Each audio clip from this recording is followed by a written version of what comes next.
What in the world? Okay, folks.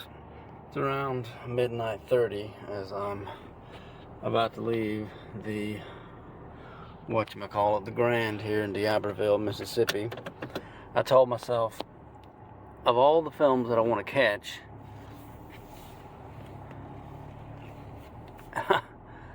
Keeper will be one of the last weird ones, and I could tell from the trailer it's going to be kind of a wild ride. How about we turn some lights on? There we go. And now, as I've gone this like 100 miles round trip, that's how far I got to go to see a film, I'm less than fully pleased. The only thing that justifies it is the fact that I always reserve the right to rip a movie a new one if I don't like it after going to the movie to see it. By the way, welcome to the channel.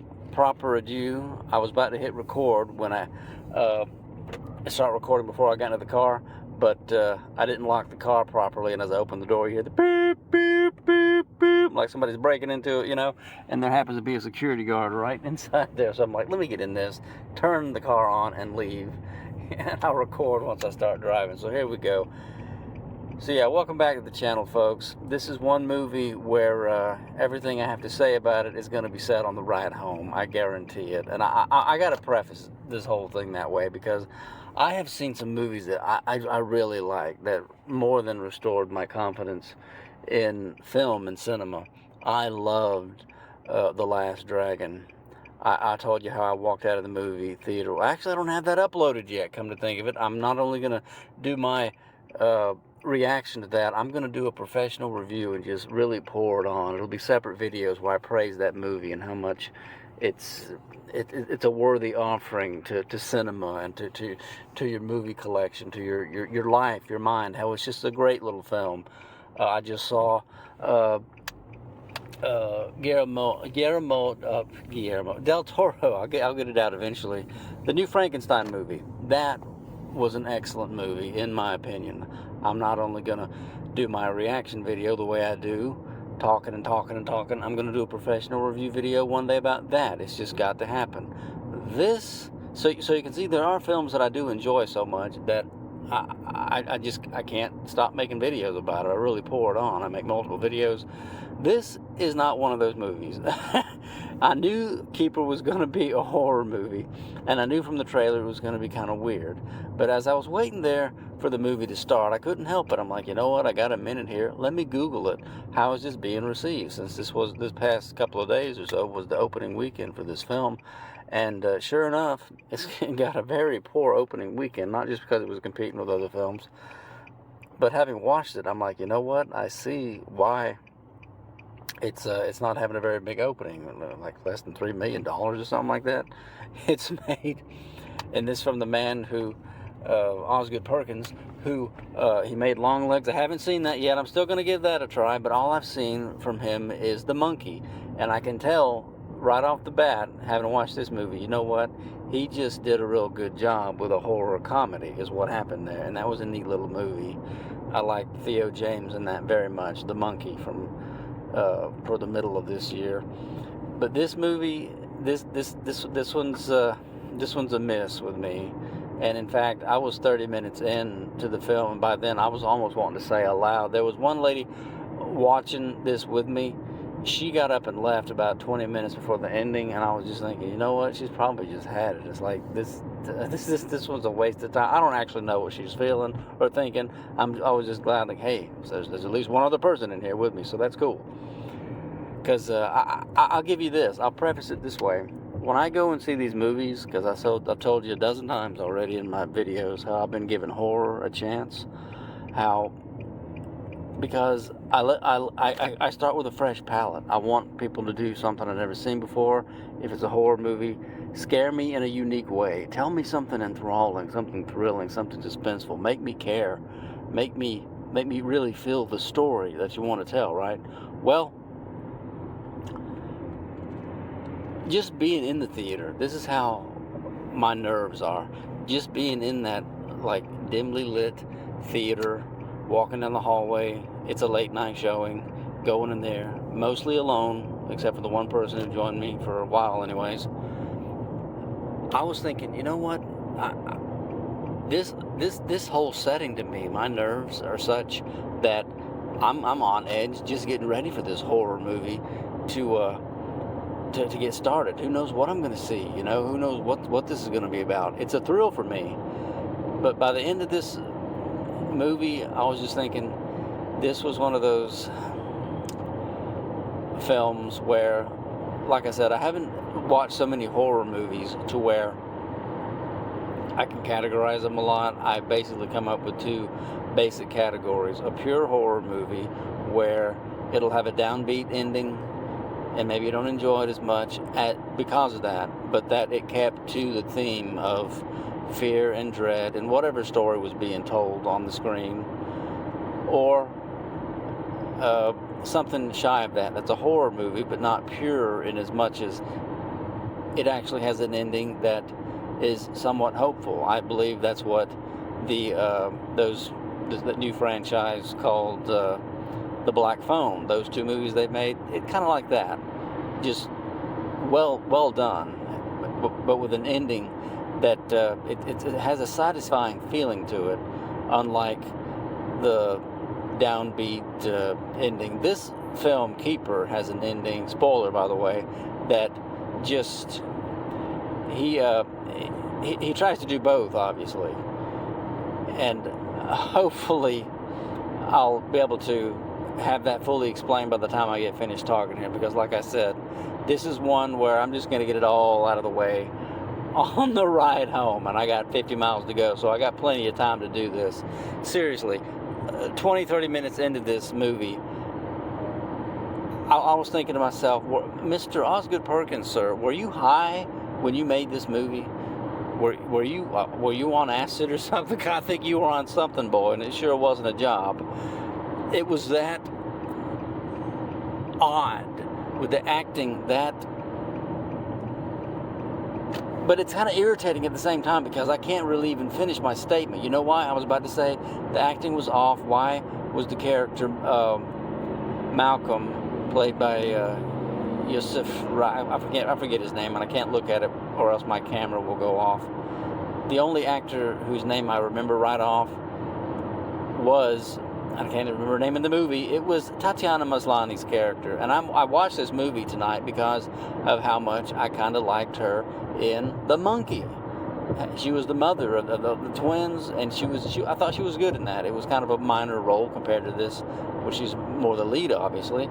But I just enjoyed that movie enough. I'm like, you know what? I'm going to see what she's doing with another movie she's doing with Osgood Perkins. Even though in real life I probably couldn't stand the woman. She's just not like me at all politically, and that's kind of a thing with people these days. That she's such a firecracker that she's called for a boycott of Disney, her employer, over political stuff. It's like, I really like it when the left eats their own and all, but it's like, this is ridiculous.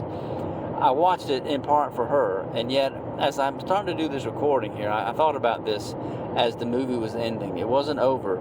It was the ending scene, literally the ending scene, as I was thinking about the trailer for this movie and how they try and draw you in with a few intense little things. It's the creatures, the ghostly, not really ghostly, and yet they're somehow supernatural. I tried to put it all together during the movie. I went, what is this about? Is this witches?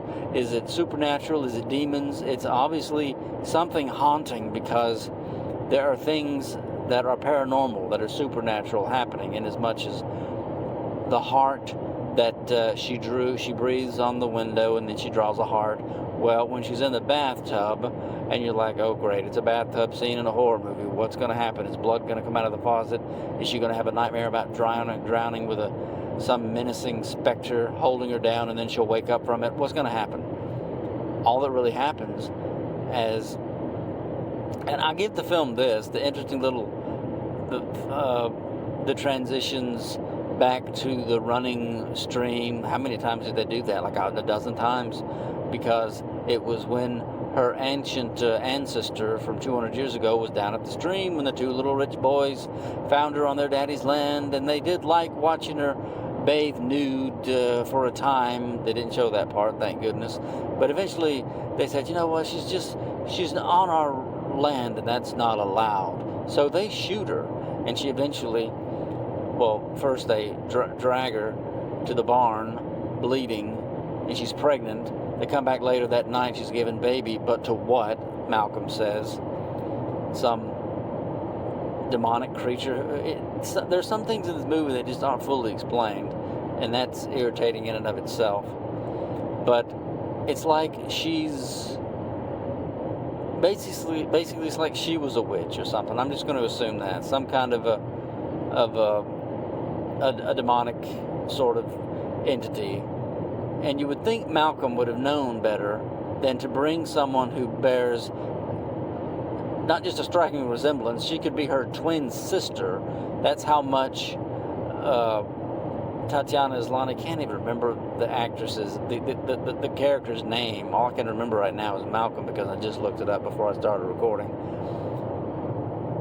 Why he would bring her to the cabin to feed the creatures because they've grown hungry. And it's like, it's 20 minutes left of the movie, so when we finally get this long spiel from him about what it's all about and what is this haunting and all the rest of it, and there's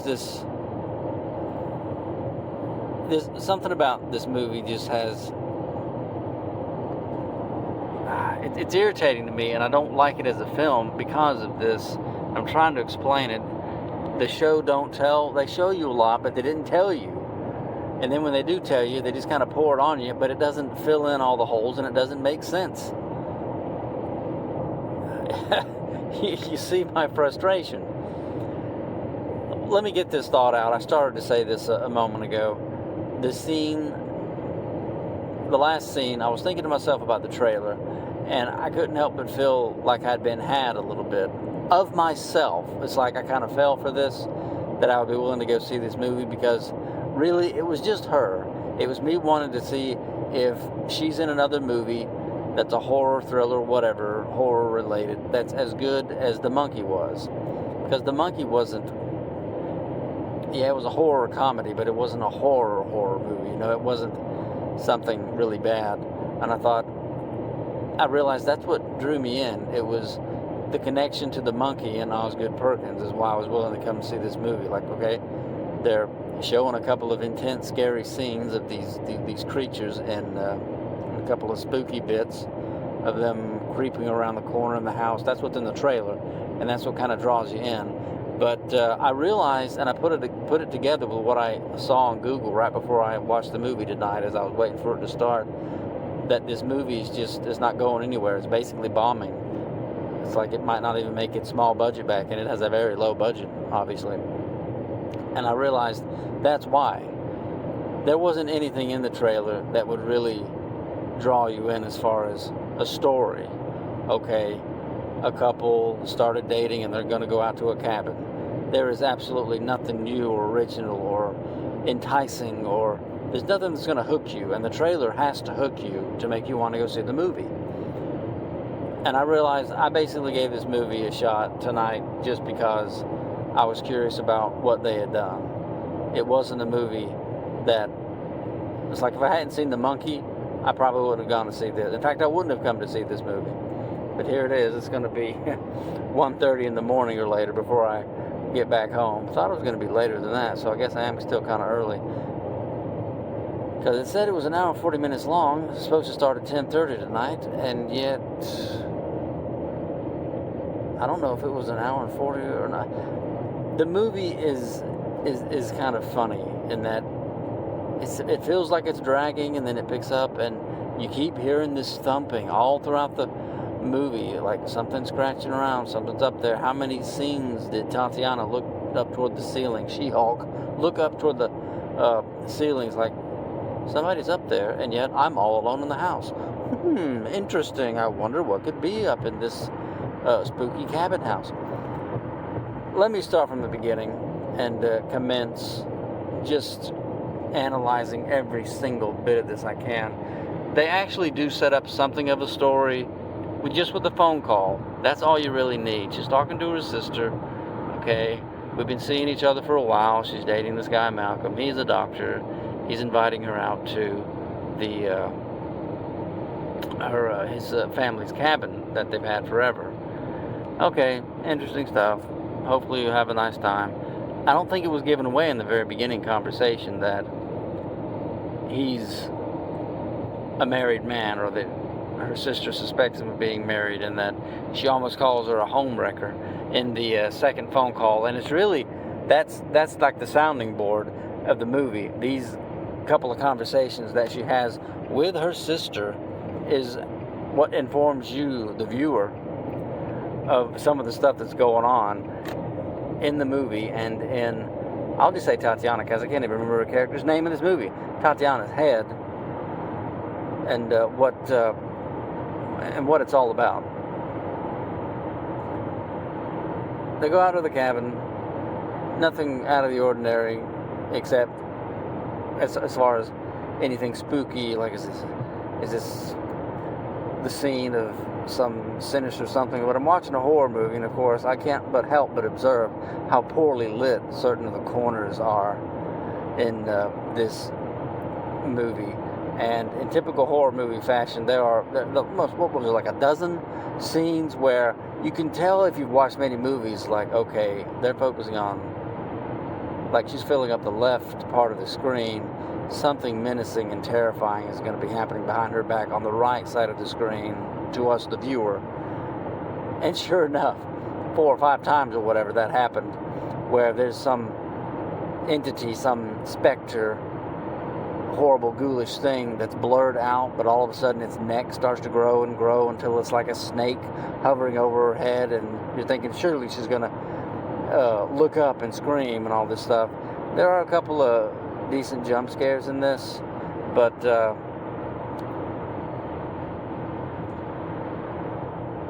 you know what, I'm starting to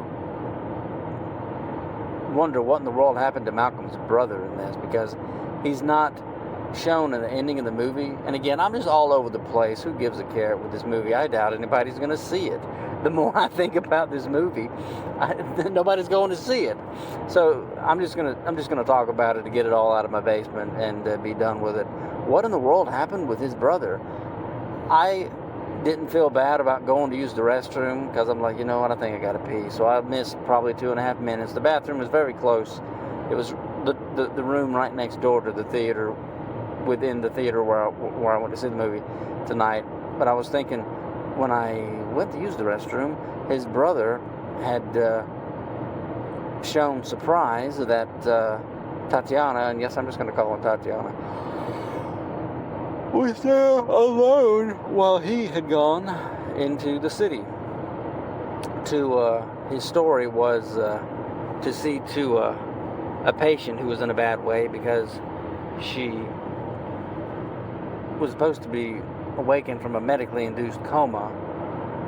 And when he gets back, his story to Tatiana is that, oh, well, she died. At first he made like he couldn't remember who she was talking about. And this is another thing where the movie confused me. You correct me if I'm wrong. Maybe I'm just slow on the uptake. Was the guy married or not? Because obviously Malcolm was just luring these women to the house, and I imagine he had his way with them for a while doing his thing, and then he would feed them to the creatures, as he said. So therein again is the horror movie, which at the end it wants to have its cake and eat it too. She is got to be the descendant or something of the original woman that Malcolm and his brother murdered. And why he would not understand there might be a problem for him in bringing her to the house, because there sure enough was a problem for him in the end of this movie. Spoiler alert. So in the I'm just going to say it. I'm not going to be able to start at the beginning and work my way through. This movie has mixed me up and burnt my brain up too much. the movie had started with with images of these 4 women, and each one of them looks like they're very attractive looking women, redhead, Asian, maybe an Italian, Hispanic. Just we're running the gamut here. Just a very diverse crew of attractive women. It looks like each of them was being flirted with and picked up at like a bar scene type. There's no dialogue. It's just some nice music over them smiling, and it's just imagery, flashes before the screen of them, and you don't see whoever it is. Is it a man who's trying to court them or whatever, or pick them up, or whatever's going on? You're not really sure, but as it progresses, you realize, oh, they've all been recruited, groomed or whatever quickly, the movie's telling us, and taken to a place where they were murdered by somebody. And their expressions change in each of the little sequences. This is only a couple of minutes long at the beginning, where it shows that they became suspicious and accusatory and combative toward whoever it was that had invited them to this place. And you realize it's the same cabin that these 2 that were watching the movie have gone to have their little retreat. It's his home, his family's home of generations or whatever, and he's brought Tatiana there to get to know her or whatever. He's like, I really do love you. And she's like, oh, I bet you say that to all the girls. And that comes full circle at the end of the movie with what she says and how the movie ends. Because it's like, was he married or not? That's what I'm asking you, my wonderful viewer. Was the guy married or not? Because there are a couple of flashes of him, like when he first saw her, and maybe he really did love her. Not that he could love her, because he's going to feed her to the monsters, who are the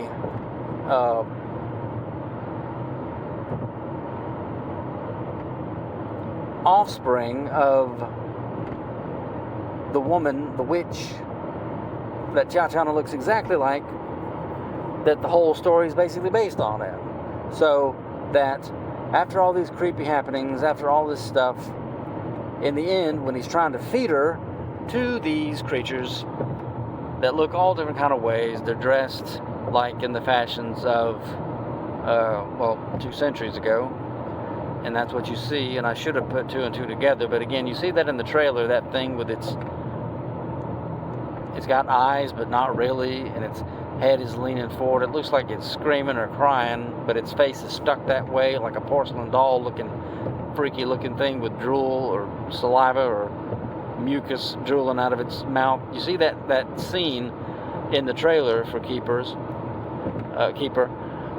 and you're like, what in the world is that? Well, what it's wearing is I don't even know what that garb, that clothing is called, from 19th century or whatever. But yeah, she tries to escape after Malcolm does the whole spiel about how, yes, you're going to die, Liz. And I think I just remembered her name. And you're going to die in this house. And I'm going to, so that I can go on living for a little while. So it's the age-old tale you've seen many times, except, and horror movies have also done this before. Oh, these monsters decide that they like her. They have some kind of a connection with her. She, in the end, after you think she's done something smart, going onto that balcony and jumping over into the stream. That's what I would have done. I would have been like the fat guy who suddenly decides he can run real fast from the monsters or whatever that you see in these funny movies. That's what I would have been out. You would have seen a cloud of dust, and I would have been a dot on the radar screen far away if I was in her situation. You think she's going to do whatever she's got to do to escape from the house after he locks her up, and that's what's happened when she falls into the stream. How many times did they show that stream in this movie at the end?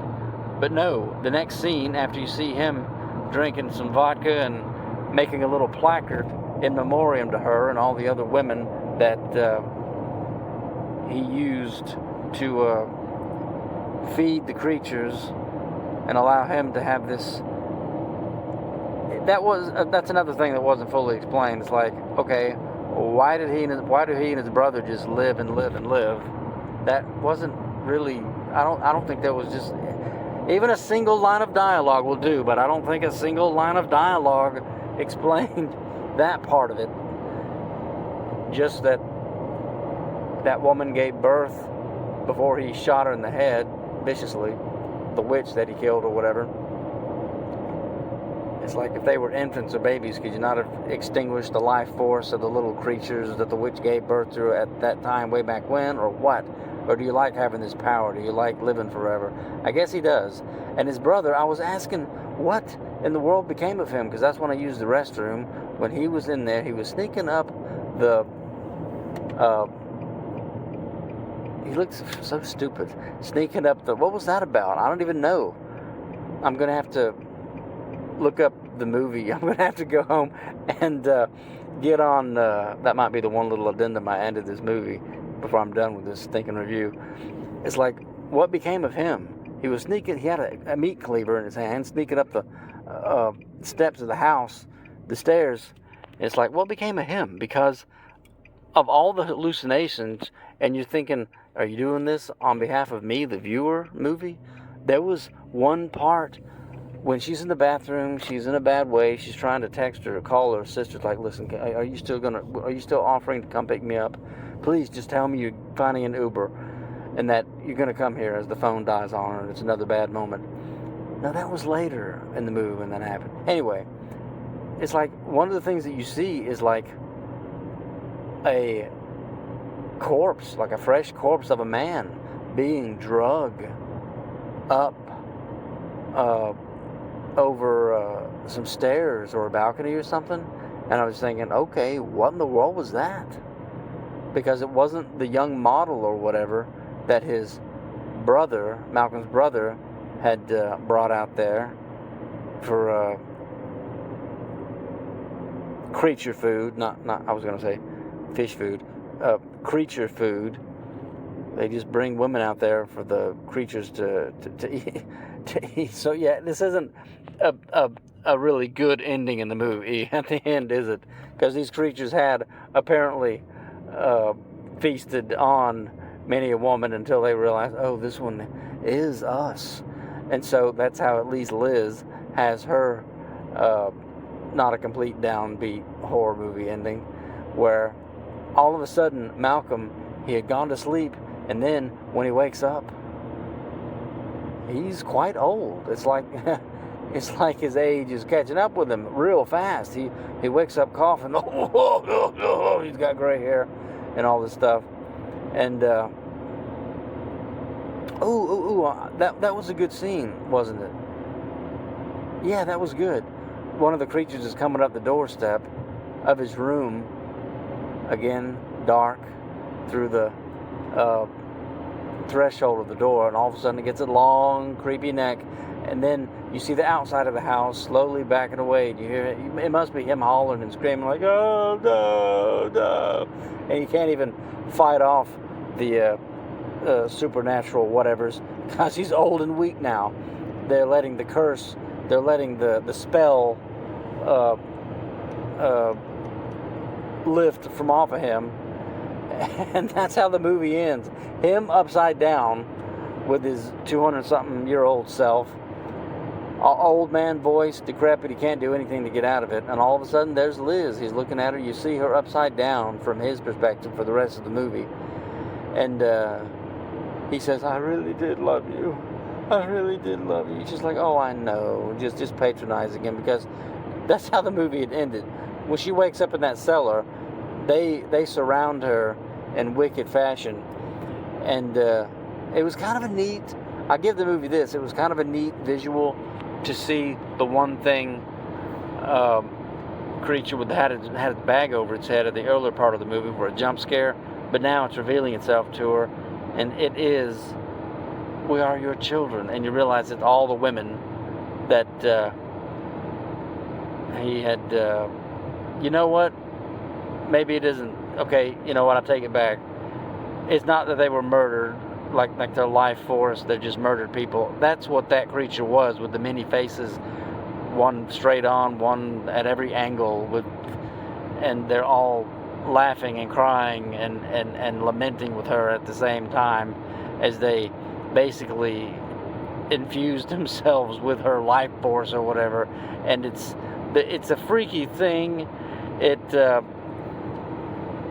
wants that kind of a thing to work in this horror movie, the way a creature feature film like Alien Resurrection. Do you remember that sequence where it's like Ripley, the clone Ripley, like felt like, you know what I'm talking about, that scene where it's like she's but like her whole body's being massaged or whatever in with the alien force, like it's her kin, it's part of her, and all this stuff. It's just so bizarre. And you understand it in this movie as it's happening, because your brain by that point has just said, listen man, if you don't go along with this movie just might break us. And we might become a criminal or something. So let's just go with it. Oh, okay, brain, we're going to go with it. And you're like, okay, they're not going to kill her.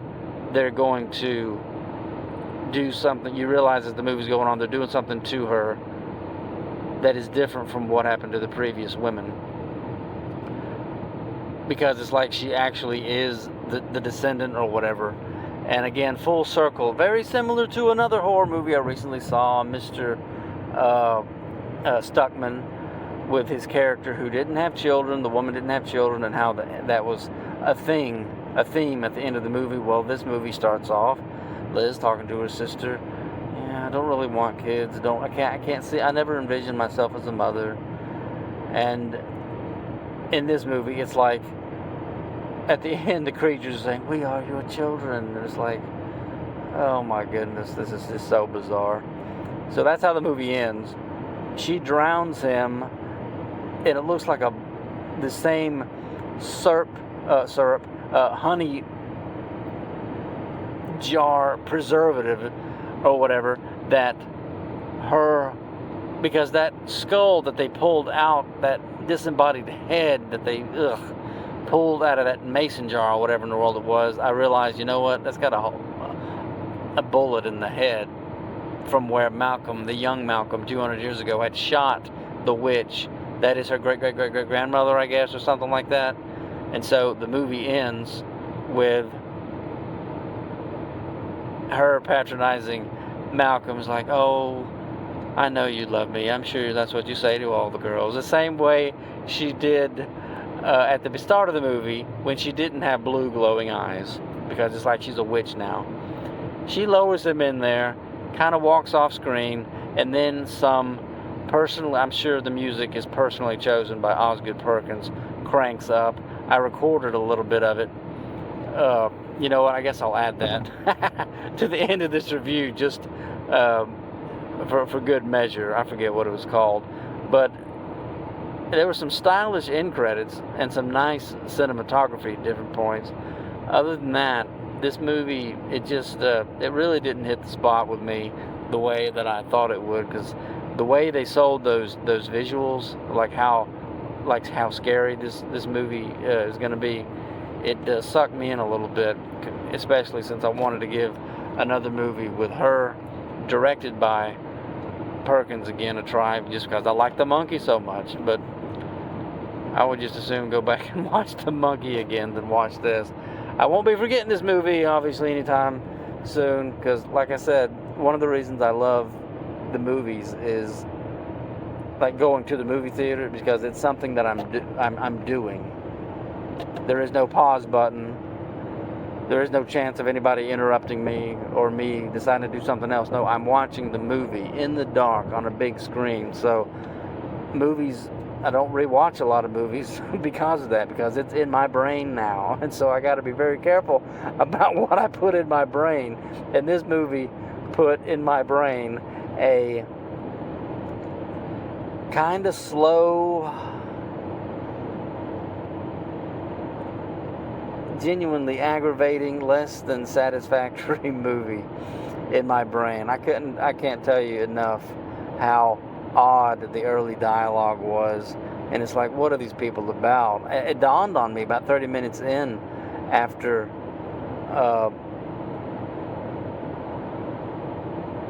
just a few minutes, I realized, oh no.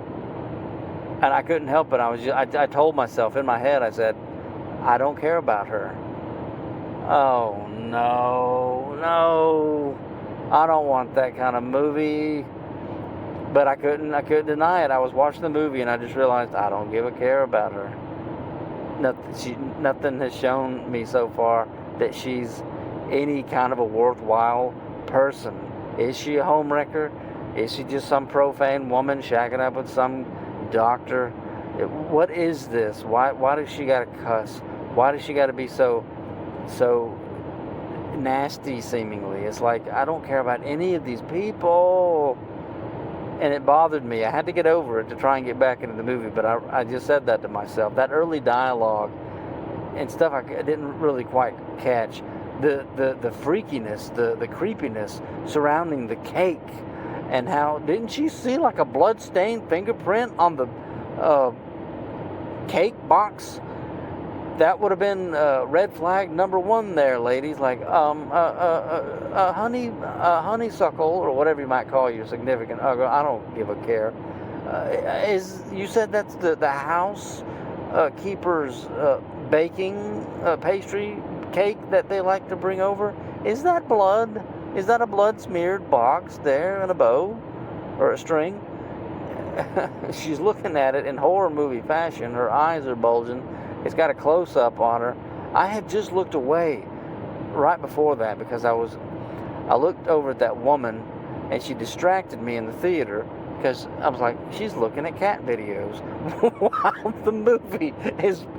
So she just was not into it at all either. I look back, and I see Tatiana looking at the box, and the box on the screen has 4, it looks like smeared fingerprints with blood, like not chocolate, like the cake's made out of, blood. And I'm like, could you not bring that to his attention? Could you not ask him, what is that? You know what I mean? And then the whole thing, I was like, okay, something's about to go down. He's being too insistent about her wanting to try this chocolate cake. I need to go watch Spider-Man to get good memories of, you want some chocolate cake back into my head, to knock this sorry movie chocolate cake out of my brain and get something better back into it. It's like she resents the insinuation from his brother that, oh yeah, you're definitely a keeper. And it's like he's a scumbag, and he's putting it in her face that she's a side piece that his brother just casually brings out here, woman after woman throughout the years, and you're like, okay, these are just some sleazy people, and I don't care about any of this. There's nothing for me to care about yet. And really, I guess that remains consistent throughout the whole movie. It's like, in the end, you're glad Liz isn't feasted upon by whatever these things are, the offspring of witches, or whatever these creatures are. And Malcolm gets his comeuppance. What in the world happened to his brother while I was gone? I gotta go. I'm gonna have to go look that up, because I went to the bathroom. I'm like, what happened to that obnoxious brother? The last time I saw him, he was acting all twitchy, and he had a meat cleaver in his hand, and he was going up the stairs. And there were hallucinations by Liz in this that reminded me a little bit of Smile 2, just not nearly to that degree, because that movie was just a trip. The whole movie was a trip. But this film just,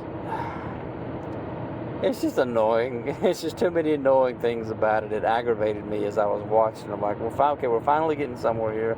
But it's like so many other times when, what was that movie I was talking about in a recent video? I can't remember what it is now, because I actually have been watching a lot of movies these days, much more than I did last year, the year before. I'm falling behind on my reviews. I've watched so many, and ones that I enjoy. But it's like I was watching a movie where it's like all the doors are closing in your mind as far as how the person's going to escape, like the avenues of, okay, how are we going to land the plane? How is this movie going to end? How is our protagonist going to come out on top? And it's like more and more doors are shutting. This was one of those movies where it's like, okay, she's down in the cellar now, and the only way out, that creature, just like you can see in the trailer, is coming down the stairs, all horror movie-like, and she's surrounded. Oh, okay. they're gonna become one with her. They're gonna rejoin with their quote unquote mother. Oh my goodness! And that's how the movie ended. Malcolm got his comeuppance in a way. This, I guess, in the movie's mind, in the spirit of Perkins's tale here, the spirit of the victimized women is set free, I suppose, but they don't really make a fine point of it. Just that Liz has glowing eyes now, blue glowing eyes, the way that her great doppelganger grandmother or whatever had, and Malcolm gets drowned in a mason jar of preservative honey or whatever that mess was. And the movie ends, the music starts up. I look to my phone and I go ahead and ask, is there an after credits scene for this movie? Because if there's not, I'm not even going to wait for all this music to play like I have recently for different movies that I enjoyed. Because it's like, I got to get out of here. Do I regret seeing the movie? I'm going to say no, because seeing movies and supporting the movie theater itself is important to me. Because in 2 or 3 years, if my dreams come true and I'm able to release a movie of my own one day into the movie theater, I want the movie theater to still be there and for people to still be going to the movies. So yeah, I'm glad I gave it a try. You can't win them all, Hasselhoff. You can't save them all, Hasselhoff. But I sure have been enjoying a lot of them.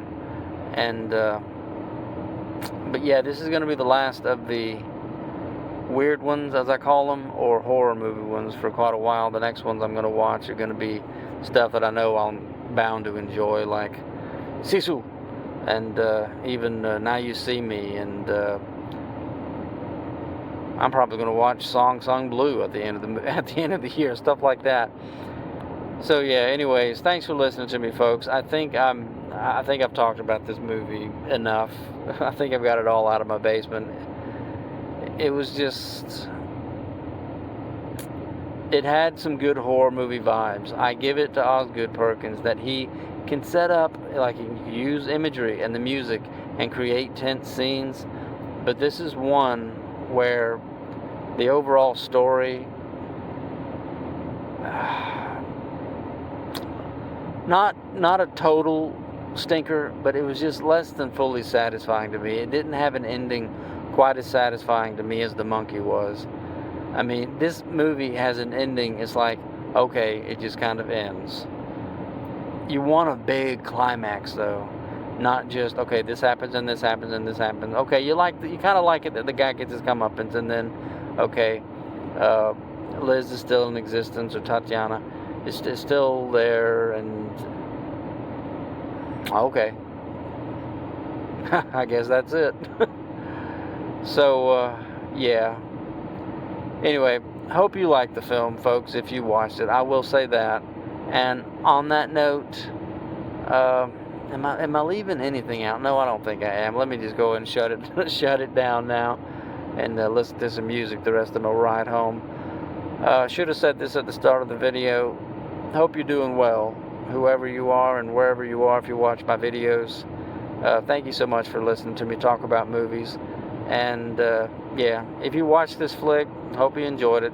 And we'll see you in the next one, folks. I do appreciate you. Till next time, thanks.